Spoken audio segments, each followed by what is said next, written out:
ಬೆಂಗಳೂರಿನ ಲಾಲ್ಬಾಗಿನ ಗಾಜಿನ ಮನೆಯಲ್ಲಿ ನಡೀತಾ ಇರತಕ್ಕಂತಹ ಫಲಪುಷ್ಪ ಪ್ರದರ್ಶನಕ್ಕೆ ತಮಗೆಲ್ಲರಿಗೂ ಕೂಡ ಸ್ವಾಗತ. ಬನ್ನಿ ನಮಸ್ಕಾರ. ಮತ್ತೊಮ್ಮೆ ನನ್ನ ಚಾನಲ್ಗೆ ಪ್ರೀತಿಯ ಸ್ವಾಗತ. Welcome back to my channel. ಇವತ್ತಿನ ದಿನ ಗಣರಾಜ್ಯೋತ್ಸವದ ಪ್ರಯುಕ್ತ ಫಲಪುಷ್ಪ ಪ್ರದರ್ಶನ ನಡೀತಾ ಇದೆ ಲಾಲ್ಬಾಗ್ನಲ್ಲಿ. ಈ ವರ್ಷದ ಥೀಮ್ ಬಂದು ಆದಿಕವಿ. ಈ ವರ್ಷ ಫಲಪುಷ್ಪ ಪ್ರದರ್ಶನದ ಪಕ್ಷಿ ನೋಟವನ್ನೊಮ್ಮೆ ನೋಡೋಣ. ನಮಗೆಲ್ಲ ಗೊತ್ತಿರೋ ಹಾಗೆ ವಾಲ್ಮೀಕಿ ಒಬ್ಬ ಸಾಮಾನ್ಯವಾದಂತಹ ಬೇಡನಿಂದ ರಚಿತವಾದಂತಹ ಮಹಾಕಾವ್ಯ. ಸುಮಾರು 74,000 ಸಂಸ್ಕೃತ ಶ್ಲೋಕಗಳನ್ನು ಒಳಗೊಂಡ ಬೃಹತ್ ಮಹಾಕಾವ್ಯ. ಅಂತಹ ರಾಮಾಯಣದ ಕರ್ತೃ ವಾಲ್ಮೀಕಿ ಮಹರ್ಷಿ. ಅವರು ತಪಸ್ಸನ್ನ ಮಾಡುವಂತಹ ಒಂದು ಪ್ರೀತಿಯನ್ನ ನಾವು ನೋಡೋದಾದ್ರೆ ಹುತ್ತಿನ ಮುಖಾಂತರ ಇಲ್ಲಿ ತೋರಿಸ್ಕೊಡ್ತಾ ಇದ್ವಿ. ವಾಲ್ಮೀಕಿ ಅಂದ್ರೆ ಹುತ್ತವನ್ನ ನಾವು ನೋಡ್ತಾ ಇದ್ದೀವಿ. ವಾಲ್ಮೀಕಿ ಅಂದ್ರೆ ಹುತ್ತದಿಂದ ಜನಿಸಿದವ ಎಂದು. ಹುತ್ತದಿಂದ ಜನಿಸಿದಂತಹ ವಾಲ್ಮೀಕಿ ಅಂದ್ರೆ ಹುತ್ತದಲ್ಲಿ ಪುನರ್ಜನ್ಮವನ್ನು ಪಡ್ಕೊಳ್ತಾನೆ. ತಾನು ಒಬ್ಬ ಬೇಡ, ಆ ಒಂದು ಬೇಡನ ರೂಪದಿಂದ ಮಹರ್ಷಿಯಾಗಿ ಬದಲಾವಣೆಯಾಗುವಂತಹ ಅದ್ಭುತ ಸನ್ನಿವೇಶ ಅದು. ವಾಲ್ಮೀಕಿ ಆಶ್ರಮ, ವಾಲ್ಮೀಕಿ ಲವಕುಶರನ್ನ ಸಾಕಿ ಸಲ್ಲುತ್ತಿದ್ದಂತಹ ಪೋಷಕ ವಾಲ್ಮೀಕಿಯ ಒಂದು ಆಶ್ರಮವನ್ನ ನೋಡ್ತಾ ಇದ್ದೀವಿ.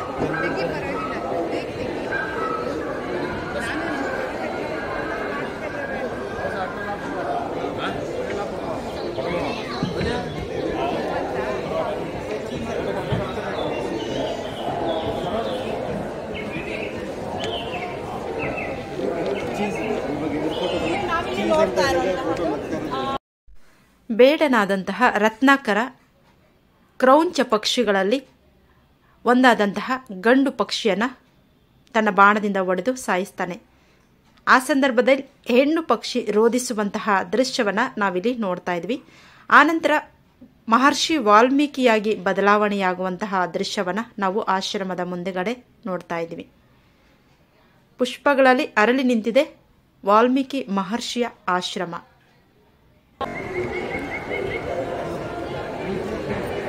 ಇನ್ನು ರಾಮನ ಕೃಪೆಗೆ ಪಾತ್ರವಾದಂತಹ ಅಳಿಲಿನ ಚಿತ್ರವನ್ನ ನೋಡ್ತಾ ಇದ್ವಿ. ರಾಮಾಯಣದಲ್ಲಿ ಅಳಿಲು ಕೂಡ ರಾಮನಿಗೆ ಅನನ್ಯವಾದಂತಹ ಭಕ್ತಿಯನ್ನ ತೋರಿಸುತ್ತೆ. ಆ ಒಂದು ರಾಮನ ಕೃಪೆಗೆ ಪಾತ್ರವಾದಂತಹ ಅಳಿಲಿನ ಚಿತ್ರವನ್ನ ನಾವಿಲ್ಲಿ ನೋಡ್ತಾ ಇದ್ವಿ.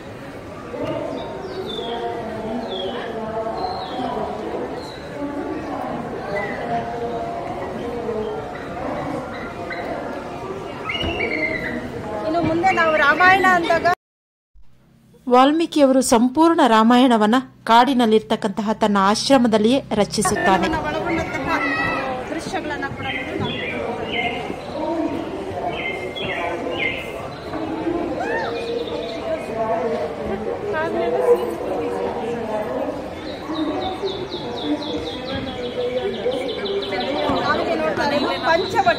ಪಂಚವಟಿ ಅಂದ್ರೆ 5 ಆಲದ ಮರಗಳಿಂದ ಕೂಡಿದಂತಹ ಒಂದು ಪ್ರದೇಶ. ರಾಮಾಯಣದಲ್ಲಿ ಪಂಚವಟಿಗೆ ಮಹತ್ವವಾದಂತಹ ಸ್ಥಾನ ಇದೆ. ಪಂಚವಟಿಯು ಮಹಾರಾಷ್ಟ್ರದ ಇಂದಿನ ನಾಸಿಕ್ನ ಉತ್ತರಕ್ಕೆ ಗೋದಾವರಿ ನದಿಯ ದಡದಲ್ಲಿರುವಂತಹ ಸುಂದರವಾದಂತಹ ಒಂದು ತಾಣ. ಆ ಚಿತ್ರವನ್ನ ನೋಡ್ತಾ ಇದ್ದೀವಿ ನಾವೀಗ. ಸೀತಾ, ರಾಮ, ಲಕ್ಷ್ಮಣರು ವನವಾಸದ ಅವಧಿಯಲ್ಲಿ ಇಲ್ಲಿ ಎಲೆ ಮನೆಯನ್ನ ಕಟ್ಟಿಕೊಂಡು ಬಹುಕಾಲ ನಡೆಸಿರ್ತಾರೆ. ಅಂತಹ ಒಂದು ದೃಶ್ಯವನ್ನ ನೋಡ್ತಾ ಇದ್ವಿ. ಇಲ್ಲಿನೇ ಶೂರ್ಪನಿಕೆಯು ಅವಮಾನಿತಳಾಗುತ್ತಾಳೆ. ಇವಳಿಂದ ಪ್ರಚೋದಿತನಾಗಿ ಬಂದಂತಹ ಕರದೂಷಣರ ವಧೆ ಕೂಡ ಆಗುತ್ತೆ. ಚಿನ್ನದ ಜಿಂಕೆಯ ರೂಪದಲ್ಲಿ ಬಂದಂತಹ ಮಾರೀಚಿಕನ ಅತ್ತೆಯಾಗುವಂತಹ ರಾವಣನಿಂದ ಸೀತಾಪಹರಣ ನಡೆಯುವುದು ಕೂಡ ಈ ಒಂದು ಜಾಗದಲ್ಲೇನೆ, ಅಂದ್ರೆ ಪಂಚವಟಿಯ ಜಾಗದಲ್ಲಿ. ಇದನ್ನು ತಡೆಯಲು ಹೋದ ಜಟಾಯು ವಧೆಯಾಗುವಂತಹ ಪಂಚವಟಿಯನ್ನ ನಾವೀಗ ನೋಡ್ತಾ ಇದ್ವಿ. ಅಂತಹ ದೃಶ್ಯವನ್ನ ನಾವಿಲ್ಲಿ ನೋಡ್ತಾ ಇದ್ವಿ. ಹಾಗೇನೆ ಹುತ್ತವನ್ನ ಕೂಡ ನೋಡ್ತಾ ಇದ್ವಿ. ವಾಲ್ಮೀಕಿ ಅಂದ್ರೆ ಹುತ್ತದ ಒಂದು ದೃಶ್ಯವನ್ನ ನೋಡ್ತಾ ಇದ್ವಿ.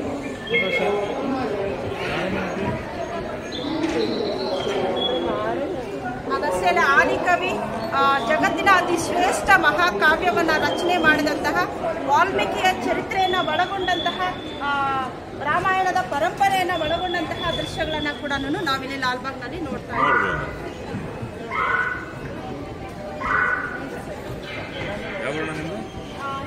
ಇಲ್ಲಿ ಆದಿಕವಿ ವಾಲ್ಮೀಕಿ ಅವರು ರಾಮಾಯಣ ರಚನೆ ಮಾಡ್ತಾ ಇರುವಂತಹ ಒಂದು ಸುಂದರವಾದಂತಹ ದೃಶ್ಯವನ್ನ ನೋಡ್ತಾ ಇದ್ವಿ. ಸುಮಾರು 2.5 ಕೋಟಿ ವೆಚ್ಚದಲ್ಲಿ ಈ ಸಲದ ಒಂದು ಫಲಪುಷ್ಪ ಪ್ರದರ್ಶನ ನಡೀತಾ ಇದೆ. ರಾಮಾಯಣದ ಕರ್ತೃವಾದಂತಹ ವಾಲ್ಮೀಕಿ ಮಹರ್ಷಿಯ ಚರಿತ್ರೆಯನ್ನು ಒಳಗೊಂಡಂತಹ ಒಂದು ದೃಶ್ಯವನ್ನ ಇಲ್ಲಿ ನೋಡ್ತಾ ಇದೀವಿ ಸ್ನೇಹಿತರೆ, ಪಂಚವಟಿಯ ಒಂದು ದೃಶ್ಯವನ್ನು ನೋಡ್ತಾ ಇದ್ವಿ. ಪಂಚವಟಿ ರಾಮಾಯಣದಲ್ಲಿ ತುಂಬಾ ಪ್ರಮುಖವಾದಂತಹ ಪಾತ್ರವನ್ನ ವಹಿಸುತ್ತೆ. ಯಾಕೆಂದ್ರೆ ಇಲ್ಲಿಂದಾನೇ ರಾವಣ ಸೀತೆಯನ್ನ ಅಪಹರಿಸಿಕೊಂಡು ಹೋಗ್ತಾನೆ. ಅದಷ್ಟೇ ಅಲ್ಲ, ಪಂಚವಟಿಯಲ್ಲೇನೆ ರಾಮನು ಜಿಂಕೆಗೆ ತನ್ನ ಬಾಣದಿಂದ ಹೊಡಿತಾನೆ. ಈ ಎಲ್ಲ ಇತಿಹಾಸವನ್ನ ಒಳಗೊಂಡಂತಹ ಒಂದು ಕಾಡು ಇದು. ಕಾಡಿನ ಒಂದು ಸುಂದರವಾದಂತಹ ದೃಶ್ಯವನ್ನ ಕೂಡ ಇಲ್ಲಿ ಮಾಡಿದ್ದಾರೆ.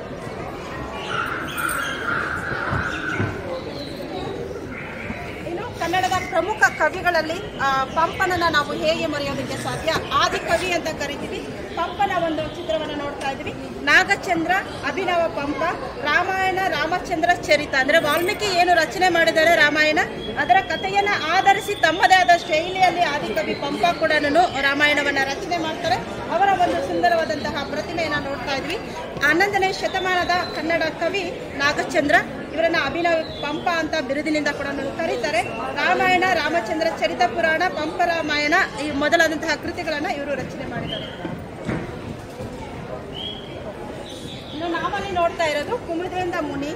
ರಾಮಾಯಣವನ್ನ ಇವರು ರಚನೆ ಮಾಡ್ತಾರೆ. ಯಾವ ರೀತಿಯಾಗಿ ಅಂದ್ರೆ ಕುಮದೇಂದು ರಾಮಾಯಣ ಎನ್ನುವಂತಹ ಹೆಸರಿನಲ್ಲಿ ಇವರು ರಚನೆ ಮಾಡ್ತಾರೆ. ಇವರ ಕಾಲ ಬಂದು 16ನೇ ಶತಮಾನ. ಇವರು ಆಯ್ಕೆ ಮಾಡ್ಕೊಂಡಂತಹ ಭಾಷೆ ಅಂದ್ರೆ ಇವರು ಕನ್ನಡ ಭಾಷೆಯಲ್ಲಿ ಈ ಒಂದು ಕುಮದೇಂದು ರಾಮಾಯಣವನ್ನ ರಚನೆ ಮಾಡ್ತಾರೆ. ಅವರ ಒಂದು ಪ್ರತಿಮೆಯನ್ನ ನಾವೀಗ ನೋಡ್ತಾ ಇದ್ದೀವಿ. ಇನ್ನು ವಾಲ್ಮೀಕಿ ರಾಮಾಯಣವನ್ನ ಆಧರಿಸಿ ಕಂಬನ್ ಎಂತಕ್ಕಂತಹ ಕವಿ ರಾಮಾವತಾರಂ ಕಂಬ ರಾಮಾಯಣ ಇದು ಬರೆದಿರುವಂತಹದ್ದು ತಮಿಳು ಭಾಷೆಯಲ್ಲಿ. 12ನೇ ಶತಮಾನದಲ್ಲಿ ರಾಮಾಯಣವನ್ನ ಆಧಾರವಾಗಿಟ್ಕೊಂಡು ಇವರು ಮತ್ತೊಂದು ಕೃತಿಯನ್ನ ರಾಮಾಯಣದ ಮೇಲೆ ರಚನೆ ಮಾಡ್ತಾರೆ. ಆ ಕಥೆಯ ಹೆಸರು ಅಥವಾ ಆ ಒಂದು ಕಾವ್ಯದ ಹೆಸರು ಬಂದು ರಾಮಾವತಾರಂ. ಇದನ್ನೇ ಕಂಬ ರಾಮಾಯಣ ಅಂತ ಕೂಡ ಹೇಳ್ತಾರೆ. ಇವರು 12ನೇ ಶತಮಾನದಲ್ಲಿ ತಮಿಳು ಭಾಷೆಯಲ್ಲಿ ರಚನೆ ಮಾಡ್ತಾರೆ. ಇನ್ನು ಹಾಗೇನೆ ತೆಲುಗಿನ ರಂಗನಾಥ ಎನ್ನುವಂತಹವರು ಕೂಡ ರಾಮಾಯಣವನ್ನ ರಚನೆ ಮಾಡ್ತಾರೆ. ವಾಲ್ಮೀಕಿಯ ರಾಮಾಯಣವನ್ನ ಆಧರಿಸಿ ಅದರ ಒಂದು ಆಧಾರದ ಮೇಲೆ ಅವರು ಕೂಡ ರಾಮಾಯಣವನ್ನ ತಮ್ಮದೇ ಆದ ಶೈಲಿಯಲ್ಲಿ 14ನೇ ಶತಮಾನದಲ್ಲಿ ತೆಲುಗು ಭಾಷೆಯಲ್ಲಿ ರಚನೆ ಮಾಡ್ತಾರೆ. ರಂಗನಾಥರವರನ್ನ ನಾವಲ್ಲಿ ನೋಡ್ತಾ ಇದ್ವಿ. ಅವರ ಪ್ರತಿಮೆಯನ್ನ ನೋಡ್ತಾ ಇದ್ವಿ. ಈ ಸಲದ ಫಲಪುಷ್ಪ ಪ್ರದರ್ಶನದಲ್ಲಿ ಪ್ರತಿಯೊಬ್ಬರು ತಿಳಿದುಕೊಳ್ಳಲು ಆಸಕ್ತಿಯನ್ನು ತೋರಿಸುವಂತಹ ಒಂದು ವಿಚಾರವನ್ನು ಆಯ್ಕೆ ಮಾಡಿಕೊಂಡಿದ್ದಾರೆ. ನಮ್ಮ ರಾಮಾಯಣದ ಪಾತ್ರಗಳ ಜೊತೆಗೆ ಪ್ರಮುಖ ಕವಿಗಳ ಚಿತ್ರಗಳನ್ನ ಕೂಡ ನೋಡ್ತಾ ಇದೀವಿ. ನಾವಿಲ್ಲಿ ತೊರವೆ ನರಸಿಂಹ ಕುಮಾರ ವಾಲ್ಮೀಕಿ ಅವರನ್ನು ನೋಡ್ತಾ ಇದ್ವಿ. ಇವರು ತೊರವೆ ರಾಮಾಯಣ ಅಂತಕ್ಕಂತಹ ಒಂದು ರಾಮಾಯಣದ ಕಥೆಯನ್ನ ಆಧರಿಸಿದಂತಹ ಒಂದು ಕಾವ್ಯವನ್ನ ರಚನೆ ಮಾಡಿದ್ದಾರೆ, ಕೃತಿಯನ್ನ ರಚನೆ ಮಾಡಿದ್ದಾರೆ. ಇವರ ಭಾಷೆ ಬಂದು ಕನ್ನಡ. ಇವರ ಕಾಲ ಬಂದು 15ನೇ ಶತಮಾನ. ಇನ್ನು ಕುವೆಂಪು ಅವರು ಕನ್ನಡಕ್ಕೆ ಮೊದಲ ಜ್ಞಾನಪೀಠ ಪ್ರಶಸ್ತಿಯನ್ನು ತಂದುಕೊಟ್ಟಂತಹ ಕವಿ ಕುವೆಂಪು ಅವರು. ಕುವೆಂಪು ಅವರನ್ನ ನಾವು ಹೇಗೆ ಮರೆಯೋದಕ್ಕೆ ಸಾಧ್ಯ? ಕನ್ನಡ ಇತಿಹಾಸ ಇರುವವರೆಗೂ, ಕನ್ನಡ ಕಾವ್ಯ ಇರುವವರೆಗೂ, ಕನ್ನಡ ಭಾಷೆ ಇರುವವರೆಗೂ ಕೂಡ ಕುವೆಂಪುವನ್ನ ಮರೆಯೋದಕ್ಕೆ ಸಾಧ್ಯ ಇಲ್ಲ. ಕುವೆಂಪು ಅವರ ಒಂದು ಪ್ರತಿಮೆಯನ್ನ ನಾವಿಲ್ಲಿ ನೋಡ್ತಾ ಇದ್ವಿ. ಕುವೆಂಪು ಅವರ ಶ್ರೀ ರಾಮಾಯಣ ದರ್ಶನಂ ಕೃತಿಗೆ ಜ್ಞಾನಪೀಠ ಪ್ರಶಸ್ತಿ ಬರುತ್ತೆ. ಅವರು ತಮ್ಮದೇ ಆದ ಶೈಲಿಯಲ್ಲಿ ಚಂಪು ಕಾವ್ಯದ ಚಂಪು ಛಂದಸ್ಸಿನ ಪ್ರಕಾರದಲ್ಲಿ ಅವರು ರಾಮಾಯಣವನ್ನ ರಚನೆ ಮಾಡ್ತಾರೆ. ಅವರ ಕೃತಿಯ ಹೆಸರು ಬಂದು ಶ್ರೀ ರಾಮಾಯಣ ದರ್ಶನಂ. ನಾವಿಲ್ಲಿ ನೋಡ್ತಾ ಇರೋದು ತುಳಸಿದಾಸ, ಗೋಸ್ವಾಮಿ ತುಳಸಿದಾಸ್ ಅಂತ ಕೂಡ ಇವರನ್ನ ಹೇಳ್ತಾರೆ. ಇವರು ರಾಮಾಯಣವನ್ನ ರಾಮಚರಿತ ಮಾನಸ ಎಂತಕ್ಕಂತಹ ಒಂದು ಹೆಸರಿನಲ್ಲಿ ರಚನೆ ಮಾಡ್ತಾರೆ. 16ನೇ ಶತಮಾನದಲ್ಲಿ ಇವರು ರಚನೆ ಮಾಡ್ತಾರೆ.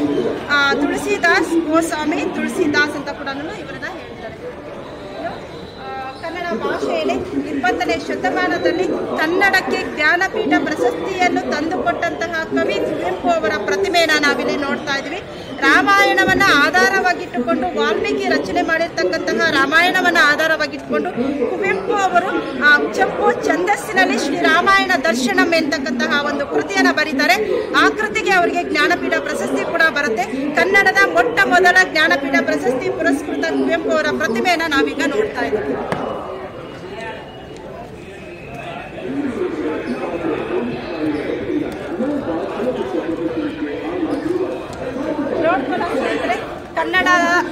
ಕನ್ನಡದಲ್ಲಿ ಸಂಸ್ಕೃತದಲ್ಲಿ ರಚನೆಯಾಗಿರ್ತಕ್ಕಂತಹ ವಾಲ್ಮೀಕಿ ಮಹರ್ಷಿಯಿಂದ ರಚಿಸಲ್ಪಟ್ಟಂತಹ ರಾಮಾಯಣವನ್ನ ಆಧಾರವಾಗಿಟ್ಟುಕೊಂಡು ಸಾಕಷ್ಟು ಕವಿಗಳು ರಾಮಾಯಣವನ್ನ ತಮ್ಮದೇ ಆದಂತಹ ವಿಭಿನ್ನ ಶೈಲಿಯಲ್ಲಿ ರಚನೆ ಮಾಡ್ತಾರೆ.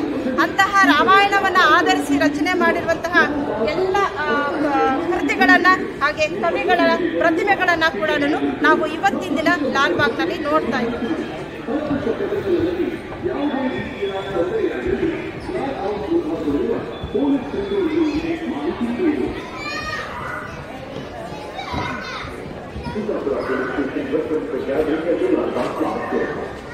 ಎಲ್ಲ ಗೊತ್ತಿರೋ ಹಾಗೆ ರಾವಣನಿಂದ ಸೀತೆಯ ಅಪಹರಣ ಆಗುತ್ತೆ, ಜಟಾಯುವಿನಿಂದ ಪ್ರತಿರೋಧ ಆಗುತ್ತೆ, ಹಾಗೆಯೇ ಜಟಾಯು ವೀರ ಮರಣವನ್ನ ಹೊಂದಾನೆ. ಆ ಚಿತ್ರವನ್ನ ಕೂಡ ನಾವು ನೋಡಿದ್ದೀವಿ ಈಗ.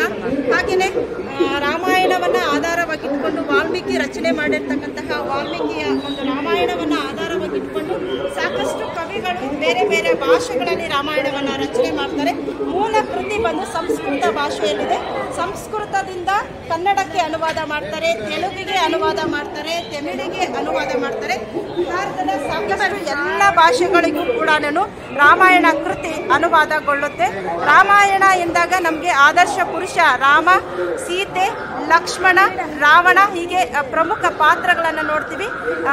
ಲವ ಕುಶರಿಗೆ ಆಶ್ರಯವನ್ನು ಕೊಟ್ಟಂತಹ ವಾಲ್ಮೀಕಿ ರಚನೆ ಮಾಡ್ತಾರೆ ರಾಮಾಯಣವನ್ನು. ಭದ್ರಾಯ ರಾಮಚಂದ್ರಾಯ ವೇದಸ್ಸೇ ರಘುನಾಥಾಯ ನಾಥಾಯ ಸೀತಾಯಾಹ ಪತಯೇ ನಮಃ. ಹನುಮಂತನ ಒಂದು ಪ್ರತಿಮೆಯನ್ನು ನೋಡ್ತಾ ಇದ್ವಿ. ರಾಮಾಯಣದಲ್ಲಿ ಪ್ರಮುಖ ಪಾತ್ರ ಹನುಮಂತನದು. ರಾಮ ಭಕ್ತ ಹನುಮನಿಲ್ಲದ ರಾಮಾಯಣ ಅಪರಿಪೂರ್ಣ. ನಾವಿಲ್ಲಿ ನೋಡ್ತಾ ಇದ್ವಿ ಹನುಮಂತನ ಒಂದು ಸುಂದರವಾದಂತಹ ಪ್ರತಿಮೆಯನ್ನ ನೋಡ್ತಾ ಇದ್ವಿ. ಸೀತೆಯನ್ನ ನೋಡ್ತಾ ಇರೋದು ಪಂಚವಟಿಯನ್ನ. ರಾಮಾಯಣದಲ್ಲಿ ಬಹಳ ಪ್ರಮುಖವಾದಂತಹ ಪಾತ್ರ ವಹಿಸುವುದು ಈ ಪಂಚವಟಿ ಆಶ್ರಮ. ಇಲ್ಲೇನೆ ರಾಮ ಮತ್ತು ಲಕ್ಷ್ಮಣ ಸೀತೆ ವನವಾಸಕ್ಕೆ ಬರ್ತಾರಲ್ವಾ, ಆ ಸಂದರ್ಭದಲ್ಲೇನೆ ಅವರು ಒಂದು ಗುಡಿಸಿಲನ್ನ ಕಟ್ಕೊಂಡು ಆಶ್ರಮವನ್ನ ಕಟ್ಕೊಂಡು ಅವರು ವಾಸ ಮಾಡ್ತಾ ಇರ್ತಾರೆ. ಆ ಒಂದು ದೃಶ್ಯವನ್ನ ನಾವಿಲ್ಲಿ ನೋಡ್ತಾ ಇದ್ವಿ. ಪಂಚವಟಿಯ ಒಂದು ಸಣ್ಣ ಹುತ್ತ, ಹಾಗೆ ಜಿಂಕೆಗಳು, ರಾಮ ಲಕ್ಷ್ಮಣ ಸೀತೆಯ ಒಂದು ಚಿತ್ರಣವನ್ನ ಕೂಡ ನಾವು ನೋಡ್ತಾ ಇದ್ವಿ. ಒಂದು ಸುಂದರವಾದ ಒಂದು ಕಾಡಿನ ಒಂದು ದೃಶ್ಯವನ್ನ ನಾವು ನೋಡ್ತಾ ಇದ್ವಿ. ಹಾಗೆ ಈ ಕಾಡಿನಲ್ಲಿ ಅವರು ವಾಸ ಮಾಡಬೇಕಾದ್ರೆ ಜಿಂಕೆಯನ್ನ ರಾಮ ಓಡಿಸ್ಕೊಂಡು ಹೋಗ್ತಾನೆ. ಅದಾದ ನಂತರ ಏನಾಗುತ್ತೆ ರಾಮಾಯಣದಲ್ಲಿ ನಮಗೆಲ್ಲ ಗೊತ್ತಿರೋ ವಿಚಾರವನ್ನೇ. ಸೀತೆಯನ್ನ ರಾವಣ ಹೊತ್ಕೊಂಡು ಹೋಗ್ತಾನೆ. ಆ ಸಂದರ್ಭದಲ್ಲಿ ಜಟಾಯು ಅಡ್ಡ ಬರ್ತಾನೆ. ಜಟಾಯುವನ್ನ ತನ್ನ ಬಾಣದಿಂದ ಸಾಯಿಸ್ತಾನೆ ರಾವಣ. ಅದಾದ ನಂತರ ರಾವಣ ಸೀತೆಯನ್ನ ಪಂಚವಟಿಯಿಂದಾನೇ ಅಪಹರಿಸುವಂತಹ ಒಂದು ಸುಂದರವಾದಂತಹ ಒಂದು ದೃಶ್ಯವನ್ನ ನಾವಿಲ್ಲಿ ನೋಡ್ತಾ ಇದ್ದೀವಿ. ಪಕ್ಷಿಗಳಿರಬಹುದು, ಆಶ್ರಮ ಇರ್ಬೋದು, ಅವರ ಇದ್ದಂತಹ ಗುಡಿಸಲಿರ್ಬೋದು. ಹಾಗೆಯೇ ಆ ಒಂದು ಇಂದಿನ ಒಂದು ದೃಶ್ಯದಲ್ಲಿ ನಾವು ವಾಲ್ಮೀಕಿ ವೃತ್ತವನ್ನ ಕೂಡ ನೋಡ್ತಾ ಇದ್ವಿ. ವಾಲ್ಮೀಕಿ ಮಹರ್ಷಿಗಳು ಸಾಮಾನ್ಯವಾದಂತಹ ಒಬ್ಬ ಬೇಡ, ಆ ಬೇಡನಿಂದ ರಚನೆಯಾದಂತಹ ಮಹಾಕಾವ್ಯ ರಾಮಾಯಣ. ಸಾಮಾನ್ಯವಾದಂತಹ ಒಬ್ಬ ಬೇಡ ತಪಸ್ಸನ್ನು ಆಚರಿಸ್ತಾನೆ. ಆ ಒಂದು ಆಚರಿಸುವಂತಹ ಸಂದರ್ಭದಲ್ಲಿ ಅವರ ಮೇಲೆ ವೃತ್ತ ಬೆಳೆಯುತ್ತೆ. ಆ ವೃತ್ತವನ್ನು ನಾವಿಲ್ಲಿ ನೋಡ್ತಾ ಇದ್ವಿ. ವಾಲ್ಮೀಕಿ ಮಹರ್ಷಿಗಳ ಒಂದು ವೃತ್ತ ಇದು. ಆ ಒಂದು ಪ್ರತಿಕೃತಿಯನ್ನ ಲಾಲ್ಬಾಗ್ನಲ್ಲಿ ಇವತ್ತಿನ ದಿನ ಮಾಡಿದ್ದಾರೆ. ಗಣರಾಜ್ಯೋತ್ಸವದ ಪ್ರಯುಕ್ತ ನಾಡಿನ ಸಂಭ್ರಮ ಕೂಡ ಮುಗಿಲು ಮುಟ್ಟಿದೆ. ಈ ಸಂದರ್ಭದಲ್ಲಿ ಒಂದು ಫಲಪುಷ್ಪ ಪ್ರದರ್ಶನದಲ್ಲಿ ವಾಲ್ಮೀಕಿಯ ಜೀವನ ಚರಿತ್ರೆಯನ್ನು ಒಳಗೊಂಡಂತಹ ದೃಶ್ಯಗಳನ್ನ ನೋಡ್ತಾ ಇದ್ವಿ. ಕವಿ ಕೋಗಿಲೆ ವಾಲ್ಮೀಕಿ ಆಶ್ರಮವನ್ನ, ವಾಲ್ಮೀಕಿ ಮಹರ್ಷಿಗಳು ನೆಲೆಸಿದಂತಹ ಒಂದು ಆಶ್ರಮ. ಹಾಗೆಯೇ ಜಗತ್ತಿನ ಅತಿ ಶ್ರೇಷ್ಠ ಮಹಾಕಾವ್ಯ, ಜಗತ್ತಿನ ಅತಿ ಪ್ರಾಚೀನ ಮಹಾಕಾವ್ಯ ರಾಮಾಯಣ. ರಾಮಾಯಣವನ್ನ ರಚನೆ ಮಾಡಿದಂತಹ ಅಂದ್ರೆ ಅವರು ತಪಸ್ಸನ್ನ, ಸಾಮಾನ್ಯವಾದಂತಹ ಬೇಡರು ತಪಸ್ಸನ್ನ ಆಚರಣೆ ಮಾಡ್ತಾರೆ.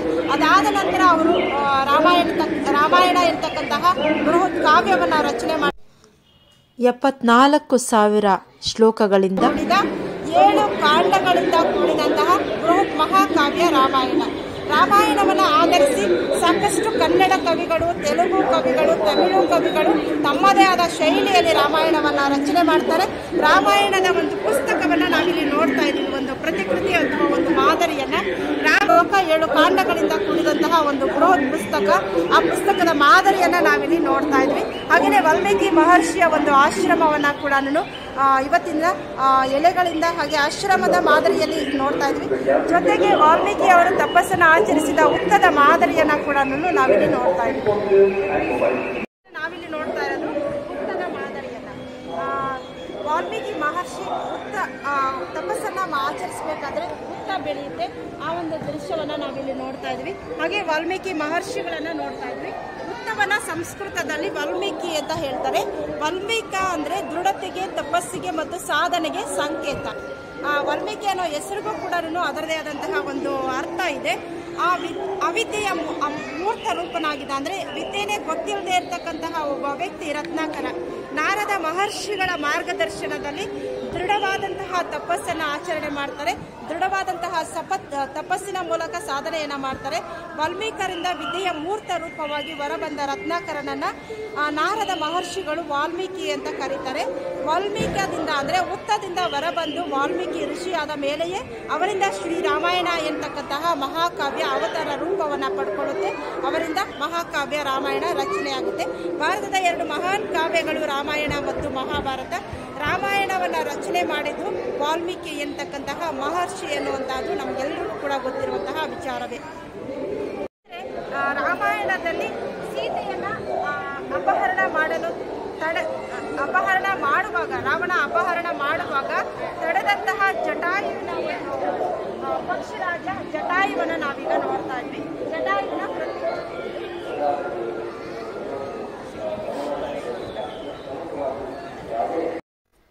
ನೋಡಿದ್ರಲ್ಲ ಸ್ನೇಹಿತರೆ, ಈ ವರ್ಷದ ಫಲಪುಷ್ಪ ಪ್ರದರ್ಶನ ಗಣರಾಜ್ಯೋತ್ಸವದ ಪ್ರಯುಕ್ತ ತುಂಬಾನೇ ಅದ್ದೂರಿಯಾಗಿ ಬೆಂಗಳೂರಿನ ಲಾಲ್ಬಾಗ್ನಲ್ಲಿರ್ತಕ್ಕಂತಹ ಗಾಜಿನ ಮನೆಯಲ್ಲಿ ನಡೆದದ್ದನ್ನು ಈ ಒಂದು ವಿಡಿಯೋ ಮುಖಾಂತರ ತೋರಿಸ್ಕೊಟ್ಟಿದ್ದೀನಿ.